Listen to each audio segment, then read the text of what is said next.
Welcome to the Shifted podcast and video series.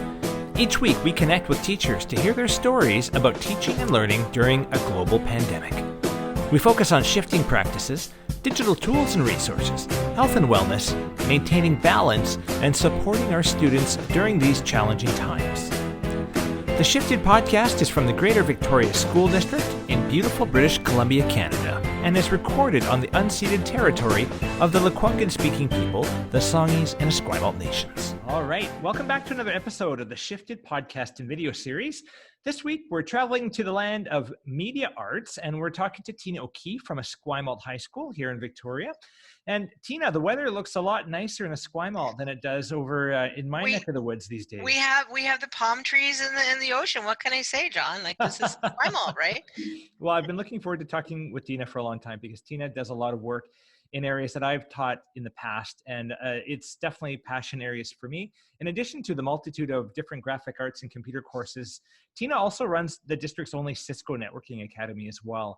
And that's a great place where students can actually gain real-world networking and computer tech skills and wind up garnering a certificate at the end that they can use to apply for jobs. They can use on their resume, in any future pursuits in the technical field. So it's an exciting opportunity. And Tina really is a multi-talented tech ed, or I shouldn't say tech ed, but computer ed. But it's still technology, but we're actually applied digital skills and technology. So ADST, I guess, is where we kind of fall into. Yeah. Indeed. So maybe, Tina, you can tell us a little bit more about what you're teaching at Esquimalt this year and a little bit more about your program. Okay. I have a room that is multi-grades. So we have from grades 9 to grade 12 in the same room. When I first started here, I was teaching 7 classes in one block and went, how do I do that? And my principal at the time said, take, we didn't, it was the semester before we had Google Classrooms come in. She said, take some paper, put the class objectives up for each course, put it up on the board and have the kids choose. So I did that. Problem with that was I had kids go, I want to do graphics, who didn't have any idea how to do the basics in any programs at all, other than Facebook. That was all they could do. So at that point I looked and said, you know what, we need an introductory course. So now my grade 9s come in and they do the explorations in computers, which is also our introductory course for the upper grades as well. And in that course, they get the basic toolkit of what they would do in the room. So they do units, there's 4 to 5 projects in each unit. Everything is project driven. There's no exams. So the kids work through each unit as they're in the classrooms. And everything's run on Google Classrooms as well in the room. So they have video, they have audio, they have graphics, they have 3D printing where we use Tinkercad. They do some, this quarter we're actually putting in a robotics area as well because we just picked up some Lego EV3s. So they'll be doing some programming around that. They'll also do a programming unit. And then they also do keyboarding. And basically the kids work through the different units and hand in the projects, giving them some ideas of what they can do in this room. Beyond that, how we do it, and it's funny because they call it the O'Keefe Special downstairs in the counseling wing. And what they do is basically the kids just have to get a seat in the room. So I'll always have kids going, I can't get into programming. Like, you just need a seat. So they come in the room, and my first class, I go through every class I teach in here. So we teach, as far as the classes are going in grade 10, there's media design where we focus on pixel art and sprite creations. So the kids learn how to draw with Photoshop, they learn how to draw with Pascal, they learn how to draw with GIMP, and they're doing the Pascal art with that. They do some cyber security. We do that as well. So they have a course in that. And there's also HTML web development. And any of the grades can do that, grade 10 to grade 12. They also do programming. And in programming, we do HTML, we do Python, we do C++, and we do Java. And so with that, also when you're talking about the certificates, the kids in Python and C++ can also write a certificate at the end of that. And I had a grade 10 student last year who wrote his Python certification, and he's now a Python associate. I could go to work in the field with that. So it's really cool with that. And that's offered through CISCO, which has been a great addition to have to the room. Speaking of CISCO, we also have the computer repairs course, which is your IT essentials. And with that, they learn how to basically what the pieces of a computer are, how to build a computer, how to work from there, how to put it all together, and then how to network it, and then how to work in a call center. And at the end, they can write their A+ certification. we have the programming as well, as we already talked about. Graphics is the other one we have, is graphics. So we have graphic design, which is your uh, poster design, your logo design using Illustrator, mostly the Adobe suite with that. So they're using Photoshop, Illustrator, and InDesign. And then we also have computer graphics and animation, which is different than graphics. So it was interesting because a few years back they took that class code away, and I went, no, no, completely different course than graphics is. And that one we do Adobe Animate, which is 2D animation, and they do Blender as 3D animation. And right now, because of our quarter system, it's really tough because it's, you know, the kids can get the Blender, but they can't always get Adobe, the access with it. So I'm giving them choice around if they want to do 3D animation or 3D modeling, but they do get the basic tools of Blender to start with, and then they move from there to either animation or modeling, either or they can do both. If they want to do both, they can. And then the other thing they do beyond that is there's also film production that works out of this room as well. So they go through learning the tools of a trade, and then they have to actually produce a movie at the end of it. So yeah. That's great. You know, and you mentioned the quarterly system, and, you know, here in Victoria, like so many districts around the province, we've shifted to that quarterly model where students are, you know, taking 1 or 2 courses at the most, and over a 10-week period for much longer duration. So, you know, two hours plus is a long time to spend in a computer lab. So I'm curious what's changed from your perspective in terms of how you're structuring your time with those kids, based on this new way of teaching and learning. Well, my class runs completely different than a, like I don't stand up in front and lecture. So the kids are basically working through at their pace as to how it would work with it. The one thing I found in the first quarter was the kids were not able to get through as much as they would normally in the semester system. So my explorations class, where they would do 6 units, I had them choose 4 of the 6 that they wanted to do, because they weren't getting through it. And it's a hard place, because I mean, some of my top students are coming to me because we do half of it, like 5 weeks where they're in the classroom for that 2.5 hours, and then they do 5 weeks when they only come in for 2 days a week, and they're at home, and the other part. And my top students come to me and go, I'm really struggling at doing the work at home. I'm not doing well with it. Some of them, it's Adobe isn't available for them at home, so it's a really tough one with that. We were able to manage an agreement with the district last year, which we're having in place this year, but I haven't had any kids take me up on it yet. And that is where they can actually log into our computers from home and use those computers. So if they're on hybrid and they're at home, they could actually log in from home to work on the computers as if they're sitting in the room. There's a bit of a lag on that, but overall, it's actually was very positive last year for the kids that did it. And they were really quite excited about that, which was Yeah, good. that's a pretty Yeah. interesting opportunity to kind of leverage the hardware you have in the building, but still making Yes. it accessible outside of the school. That's pretty neat. Yes. Yeah. So tell me a little bit more about your graphics courses, and that's really what spurred our conversation today. Was we've got a number of your students that are very talented animators that have some interesting animations that they've created, and that I wanted to actually take an opportunity for you to show to folks that are watching on our YouTube Sure. video Yeah. what Yeah. some of these animations might look like. Well, in the computer graphics and animation, which is again different from graphic design, our computer graphics and animation, they start with 2D animation or 3D animation, either or. It's up to them which one they want to start with. But they learn the basic steps of the 6 steps of animation, where you create a keyframe, you move your object to that, you create the next keyframe, you move your object to that, you create the motion between, and then you move your object between. They're learning about ease, they're learning about stretch when they're going through, so they're able to make an object look realistic while they're moving it. And then I have some kids that come in that already have some skills, like serious skills of animation. And it's just really for them, for me, more being there to help guide them. And maybe, you know, at the one who's like, just this kid is just mind-blowing, the stuff he does. Really, it's been more of a place to check in with him, go through the stuff he's doing. Little things like, you know, when you're using Adobe After Effects or Adobe Animate, putting everything on layers, making sure you're naming your layers. Because if you have to find that one piece in your 100 layers and you haven't named it, how do you know where it is? Yeah. And you don't want to go through every layer to have to turn it off to figure that all out.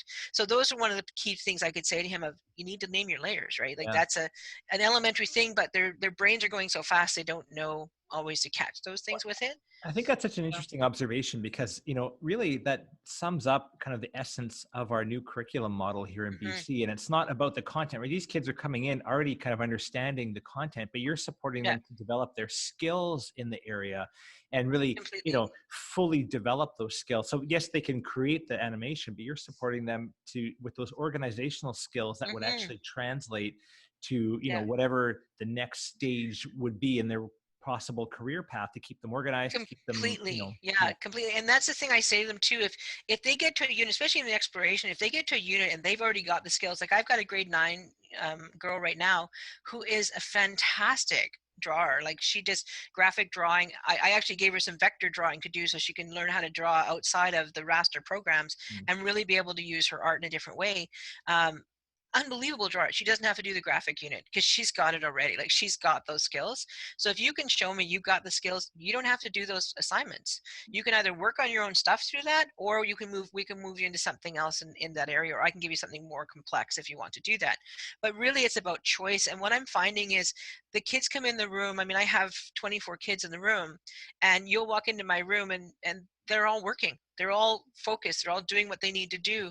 Um, Mostly because they have choice. They have the choice to work on stuff that they're passionate about. They've chosen to be in the class that they're in. They're learning about something that matters to them in a place that, and they've got me in the room to walk it through with them when they get stuck. And really it's about my job has become more about problem solving with them, helping them to how to, okay, here's where you are. Where would you find this answer at if I wasn't in the room? How can we go through finding these things with it? So I don't stop and go, okay, this is how you do it. I go, let's work through how you would find this answer. Like, what does that look like? And sometimes it's sending them back to go, have another look at that. Maybe how would you look that up? How would you find these things you need to find? And that's been a huge thing about a difference for me in the room of, and it's funny because I get some kids are like, well, you don't know the answer. I do, but I want you to find the answer too. Right. So it's kind of, and you have those kids that are always like, oh, she doesn't know anything. It's like, I do know. I just want you to be able to find it rather than me just telling you, because that's a huge difference in learning. Because then after I'm not there, then they've learned those skills, Well, right? that's So it. that's It's huge. working through the problem that's the Yeah, learning, truly, right? And just getting to the answer doesn't actually doesn't help get you what anything. you're looking for. And I think, that's a great point about the choice. And when you make a choice, you're making a personal connection to the learning. And when you have a personal Hmm. connection, your engagement increases. And, Yeah. I think that's how students succeed. So I'd love to see some examples of Yeah, I some can share projects my that you have screen you here can with you. The share. the one thing, it's funny when you're talking about like the difference with the quarter system, what's happened with it. The one thing, because of the way we're doing our classes right now, is I've actually had to take down Genius Hour, which was a Mm, tough thing for me to got let it. go because that has been such a project for me to do in my room, and the kids have been so fantastic. It's really what's driven a lot of the even the learning we do now in the room has Yeah, been the way yeah. they have that choice. But I've just found that with only having the 5 weeks in the class, it's just not, there's so much else going on. It's like, you know what? It's okay to let it go at this Yeah, point yeah. and not You don't have that have little it for a wiggle little room bit. like you did before. You Hey. don't have it. It's not the same kind of thing. So that makes it kind of hard that way. So I'm just Mhm. going to share my screen here with Great. you. I'm going to go here. And what I'm looking for that right there. Okay, there we go. All right, and so what I've got here is, I've just gone through and just kind of made a slide deck of some of the different animations we've got going through here. So what I normally start the kids with is what we call a bouncing ball. And this is in the 2D animation, and they go through with this. And with this, their idea is they have to do two things in this assignment. One, they have to bounce a ball across the screen. And then two, they have to roll a square. So they have to be able to rotate and to bounce. So the whole idea when they're bouncing is, to bring it in, bring it down a bit, so it kind of looks like an actual ball coming in and around, which isn't too bad. They normally get that. I always get these kids, and these are the kids I just, I love to work with these kids because they're always the ones that look at that and go, that's so boring. So I'm going to do something completely different. So this kid actually went through and went, I'm going to do a waffle falling, and this was his ball bouncing. Still the reality of the how he made it fall slowly. Still has a little bit of a Sure. kind of crumpleness in there, and the whole bit going to the green, the screen afterwards. After they go through that, they go through their bouncing ball. They will use something else where we have an animation that I have. It's a YouTube video about a fellow. It's an Adobe one where they have a guy who has to jump from fire. So and all of them have different ways they have to do this. Again, this is the same kid who decided he didn't want the guy to jump from fire. So he made this other video instead where it was, and of course now it's, oh, I've got it over here, just a second. Right here, here we go. So this is the one where he's kind of done this was his jump from fire one. The whole idea where instead the guy's falling down with some fire, I think, and at least, one second here. I think the it's in another window, so oh, it's in another window, so you can't see that, can you? Yeah, Okay, I'll have to find another way I can do that with you. that's okay. We can edit that Yeah, part out. Sorry. okay, yeah. So I'll have to send this to you afterwards, John, so you Sure. can share it with it afterwards. Yeah, yeah, It's a sure. very cool video. What this kid does with this one is the little stick man goes rolling down the hill, blows up a little bit, and then at the end he says he doesn't live in Baltimore. I don't know why that was. For some reason, that's a big thing. So Okay. so then beyond that, they have a car that they have to do a motion path with. And then the last step is they actually get to make videos about something around the school. So then I had some Halloween themes that the kids were working with. So they did the Halloween themes with it. So this was the one that they had up there with that. And it's just a monster eating some things with it. Again, back to this is again the kid with another kid that did this one with the ball moving. So again, had his own kind of idea with the how he's going to do this. Play this. Here we go. So here's the ball moving with it. But this is the one where they have to actually do the fellow with the fire. This was his rendition of what he did Okay. with that. So instead of actually, so this was his whole idea, the red and the blue guy going together with it and having some fun there with that. So, they definitely have a lot of freedom around where they're going to go with that. And then this one, this is the young man I was talking about earlier. This young man is a phenomenal animator, and he has his own YouTube channel. His plan is to go into animation afterwards, and we've worked pretty closely with him around helping him out and how to connect him in with the animation community in general. He actually was accepted last year at a really great program over in Vancouver, and because of COVID didn't get to go. So we're working now to see if there's a possibility they'd be able to include him into this year's, because he's grade 12 now. Yeah. We But told beyond him that, we'll put a link to his YouTube channel in the notes for this yeah, episode as well. definitely. I mean, some of this stuff is a little dark when he does it, but that's his style. And that's, really, it's funny because I get a lot of stuff from kids and I look at them and go, you know what, it's not my thing, but it's showing their animation and their ability to do the work he does. He does a lot of stuff with Adobe Animate, with After Effects, and with Premiere Pro, all three. So he'll work a lot of his stuff with it. And he's been working on a new add-on. It's in After Effects, and he actually can bring it into Adobe Animate from there afterwards. And some of the stuff is just wow, so amazing with what he does with it. So this is just a piece of one of the things he's done with it that I just brought up here for that, just to show. And this is all hand drawn that he's done with this. So you can see just the intricacy of his work and how how much time and just the amount of time he's spent with it. It's just been phenomenal. So there was a lot of stuff done with him with that. So with that one. And then when I first started here, this was actually what got me going with the whole idea of different classes in the room. This was a student who came over from another school because we had animation here and they didn't have it where she was at. And so she came here and made these GIFs using Adobe Animate. And all of this is all hand drawn. So she would sit in the back of the room and draw all of these different, adding textures, adding colors, adding the movement, going through everything with it. And this was her animation she did. So this was the one.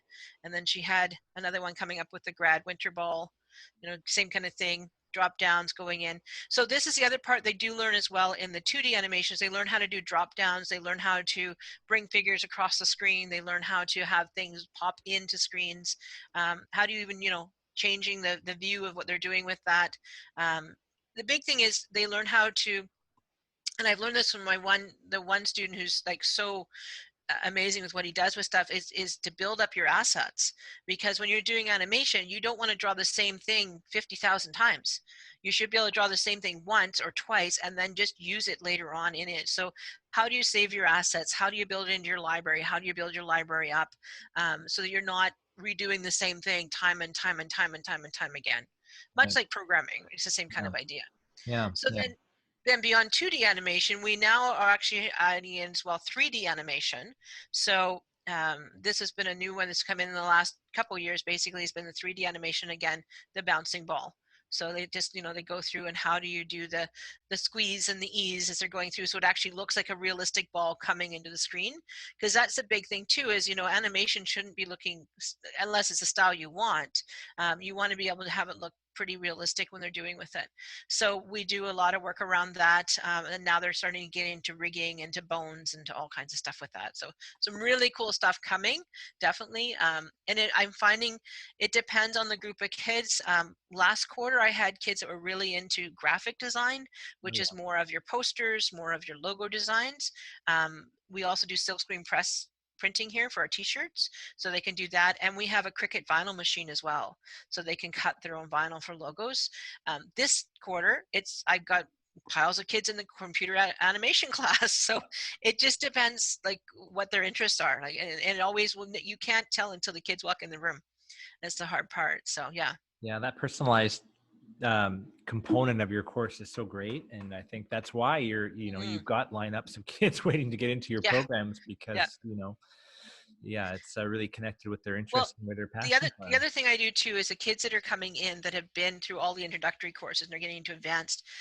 What I do is I sit down with them and we talk about what their projects are going to be in the advanced course. So here's what you need to meet with the objectives. These are the things you need to show me. How are we going to do this? And I give them the options to be able to put together a project that I go back through and check it through with them afterwards. So they're still learning skills, but I've had kids that have worked on design journals as they're going through it, talking about what they've researched, how they've researched that, what it looks like, and then be able to go from there. So I have kids that come back 3, 4, 5, 6 times. You know, I had one kid that came one year, had 3 courses right in a row with me, and then went to History 12. That was his last semester. And he sat and did 3D modeling the entire morning. He just loved 3D modeling. So he worked himself through Blender, and then he went into 3ds Max. He's now at Vancouver Film School learning to be a modeler because that's what he wants to do. And he started in Genius Hour in grade 10, learned Blender, and that's what sparked it on for him from there. And he was one of the ones that I really kind of took the lead from, of how can I make this a room where they're going to come in and really be inspired about what they're doing and be able to work their passions. And that's, you know, I really kind of experimented a lot with the stuff I was doing with him, and then I've been able to move it into other students as well. And there's been some pretty cool stuff come out with that, and to see where the kids are at and what they're learning. So yeah. That's really cool. Before we started recording today, you mentioned you had a UVic education student in your class who was kind of peeking over your shoulder and was a bit flabbergasted with the quantity of Yeah. stuff going on in your program. And if you were, Yeah. if you were giving any advice to a new teacher who might be considering a career in media arts and graphic arts in this realm, would you have any advice on them to get started or to get going? I love Google Classrooms, and I can show you actually why. This is actually the classroom itself, but this is actually my classes. So as you can see from here with it, like this is like where I'm at for this quarter, right? I mean, and I had one, this fellow just came in just yesterday, just started brand new in my class. I actually dropped out the film introduction class and put it back in for him. But this is, every class in here has students in it going all the way down through. Wow. Like right down to there. That's all my classes. So, I mean, this quarter I've got 16 classes on roster that they're running through. I would say, really, you know what, be willing to be a bit risky. You know, like, I mean, as long as you're covering your curriculum, you're going through, you're doing pre-production, production, post-production, you can do a lot of stuff with these kids, right? And they want to learn. Like, that's the thing. And really, for yourself, be knowledgeable on how to use the programs. That's going to help you. That's a big one with it, actually. And then beyond that, you know, be willing to learn from them. Like, you're always going to have a kid somewhere is going to show up that knows more than you, and Yeah. that's okay, Yeah. right? I mean, I've had kids That's come right up to me guaranteed, and say, actually, isn't it? it's huge. I mean, Yeah. I had one kid come and say to me at one point, I'm not going to take any more classes in your room because I know more than you. And I looked at him and kind of laughed, and I was like, okay, well, you know what? Yeah, you probably do, but there's some skills I have that you don't, and that's what I'm here to teach you, Yeah. right? So it's kind of take your ego off the shelf. Um, do things that really matter to the kids. Like, if you're going to do projects, you know, do something that they're going to be able to use, that they're going to be able to walk out with afterwards. I mean, it's we do the Adobe products here. Part of that being is because any of the kids that learn how to use Illustrator can walk into any graphic shop in town and be able to possibly apply for a job because they've got skills in Illustrator. and they know how to do that. So those are things that are going to really will work for them afterwards. You know, I started out in the industry really back in the day with CorelDRAW, Mm. and learned how to do graphic design with that, and then worked my way into Adobe and working with that.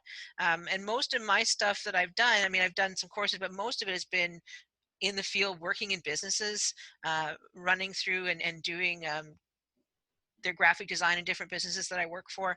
That's where a lot of the stuff comes from, right? So it's really try to make it as real world as you can. You know, it might be great. You've got these great projects that are like all, you know, really off in the end of it, but those aren't the things that are going to pull the kids in. They want to have something that it's going to be mattering to them later on. You know, Yeah. like how can I use this later on? You know, and that's the thing. And so really keep it, you know, that way with it, where they're going to learn the things that are going to matter to them and something that they're going to be able to use when they walk out of the school, right? So yeah. Yeah. Well, you know, what I'm wondering is, you know, probably no other teachable area at secondary changes as quickly and dynamically as this type of content. And I'm sure Yeah. even over the last few years, you know, you weren't offering a cybersecurity course a few years ago. So how do you No. find the time to stay current, you know, on this material yourself, you know, in this rapidly changing world when you're, you know, as a teacher, you're so pressed for time? And looking at this Google Classroom, I can see why your UVic student would feel a little overwhelmed. So what do you do? Do you have Yeah. any go-to resources or suggestions for somebody? Definitely. Well, of course, I have Cisco, which has been amazing. That's been awesome to help with a lot of the stuff. Code HS has been a site that I've used quite recently as well. Kind of thing. They've Mm. got some really good classes in there, going through it. Mostly, what I try to do is I try to on our mostly on our summer break, I try to go through and learn a different area every time. You know, so if I have kids that are interested in something and go, hey, I want to do that, but I don't have a course in it yet, then I make sure I'm going through, you know, figuring those things out before I bring it in. So I'm not kind of, you know, because it's, I mean, I could bring in everything, right? But if I don't have at least something in it, that's going to put me in a place that's not good. Sure. Yeah.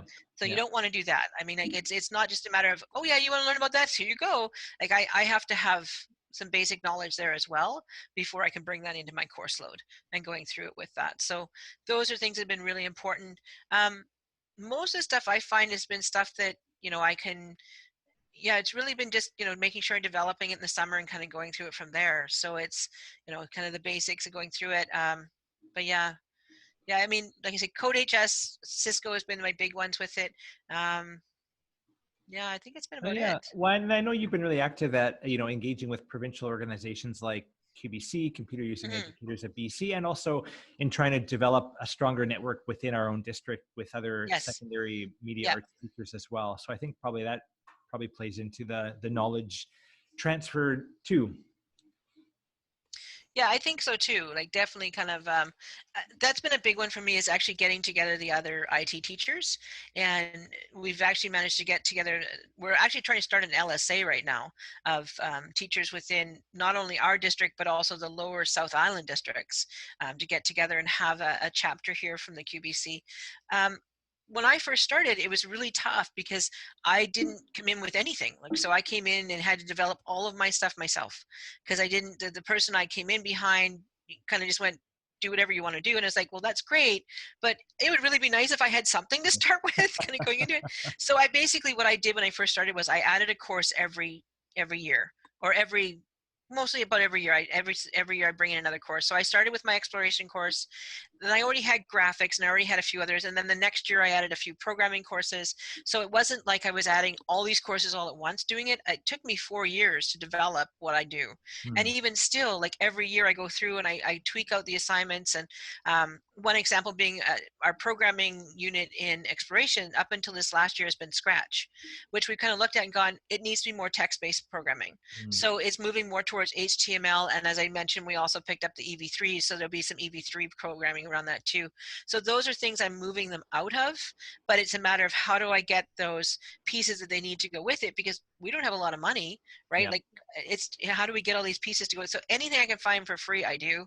Yeah. Anything I can find where I can borrow, I do. So, which is a nice part of having the IT teachers together, because if one of us has a set of something that, you know, we don't use it all the time, could another school possibly borrow it? Or could Sure. another IT teacher, hey, could I grab those, you know, from you and use them here? And because it's just, we can't all afford, you know, all the pieces we need to do this field. Yeah. So Yeah. Last question, Tina, and it's I think the last event that I recall personally going to before the COVID shutdown was the Yeah. Western Robotics Yep. Championships at the Save-On Arena here in Victoria. Hmm. And I know that's been a huge part of your, your extracurricular offerings at Esquimalt, and your robotics team has had tremendous success with community Yes. support. You've gone to the finals in Texas and done some fantastic things, and we've got a multitude of other schools that have now entered into the First Robotics program as well. So where does the robotics world land in a global pandemic? What's going on in that? Well, it's wonderful that First Robotics is a world organization. Like, it's not just based in Canada.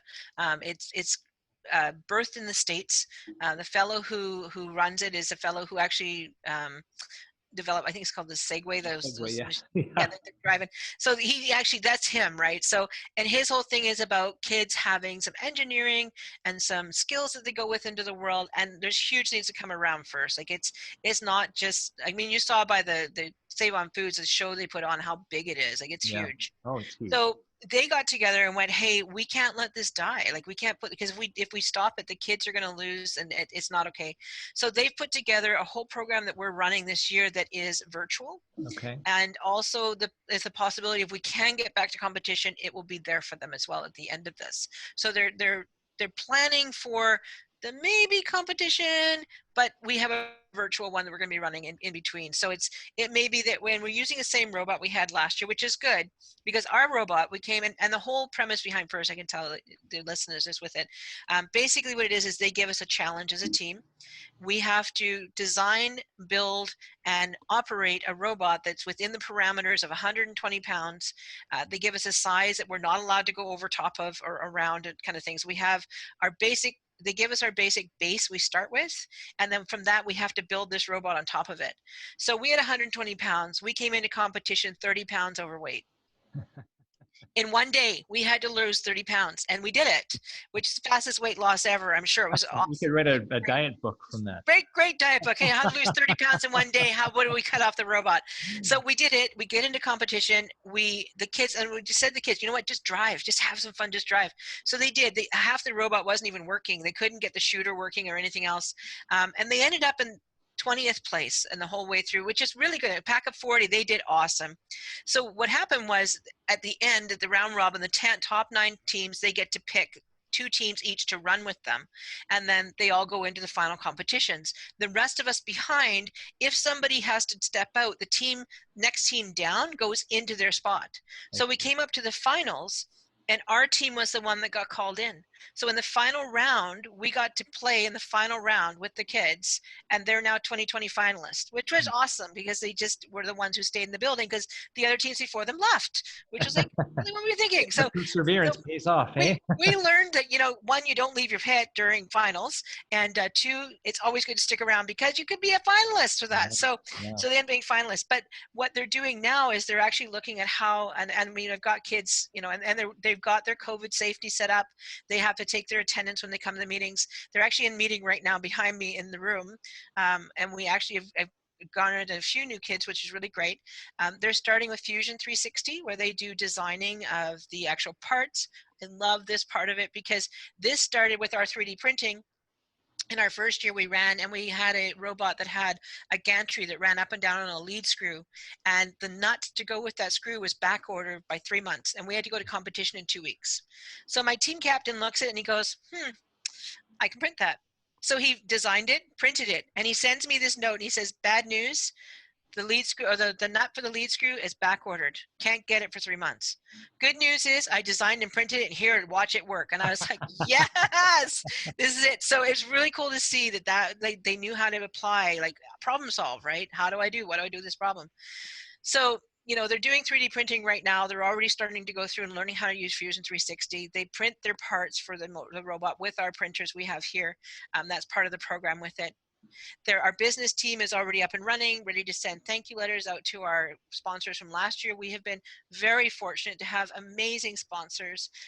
C-SPAN stepped up and sponsored us last year. PBX Engineering sponsored us last year.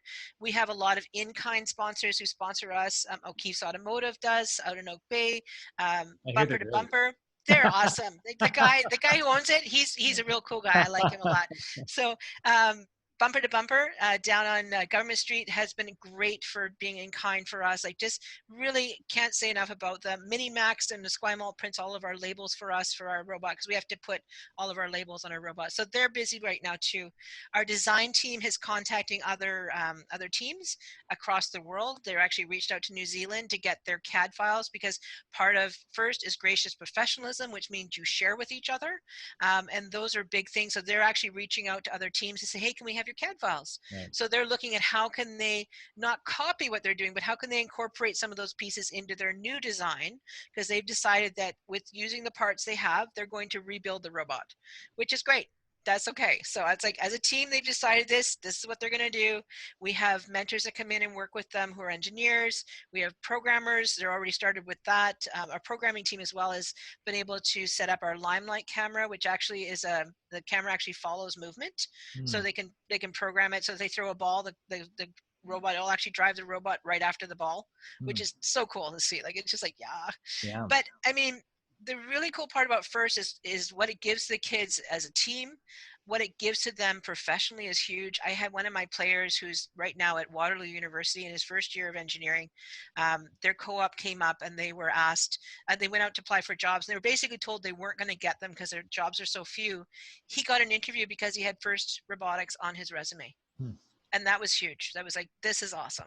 So it's really like, just when you see the kids that come from my grade 12s right now started with us in grade 9. And I remember them coming in the room, and our business captain, who is this amazing young woman who blows my mind when it comes to organization and does business skills and raises $16,000 a year to run our team. Like, every year she does this, and is now teaching the kids behind her how to do what she does, because she's going to leave us next year. But she's learned how to do all these things being part of the team, which has been great to see. When she first started, like, shy little girl in the corner, didn't know what she was going to do. It's like, wasn't even sure she wanted to stay on the team. And I handed her a camera at competition and said, do you know how to take pictures? She's like, yeah. Go take pictures. And she took like 500 pictures and had a great time. And then when we won to go to Houston, her and her mom raised $5,000. Wow. So it really brought her in. And at that point she said, this is where I want to be and what I want to do. So it's more than just building a robot. It's about building a team. It's about building a community, and it's really about learning together as a group and making sure that everybody's there with you. And that's what they do. And it's what I love about what they do with this team. So it's good things. Yeah. That's a beautiful way to wrap up this conversation, because I think that's what you created that too at Esquimalt, is that community for those kids that, don't fit into those other programs. And I remember being in those rooms, you've got a motley crew sometimes, but they need a place to go, and they need a place to feel connected and to belong. So it's a positive place of learning for them. And that's what I want to have here for them. It's that positive place to learn. And I can't thank you enough for taking this time to give us a little glimpse into your world of innovation and technology. So thank you so much for your time, Tina. I really appreciate the conversation. Thank you, John. Take care. Okay. Thank you for watching or listening to the show. You can find all of our episodes, leave us a voice message, or send us any questions or comments at our website, shift-ed.ca. Until next time, take care.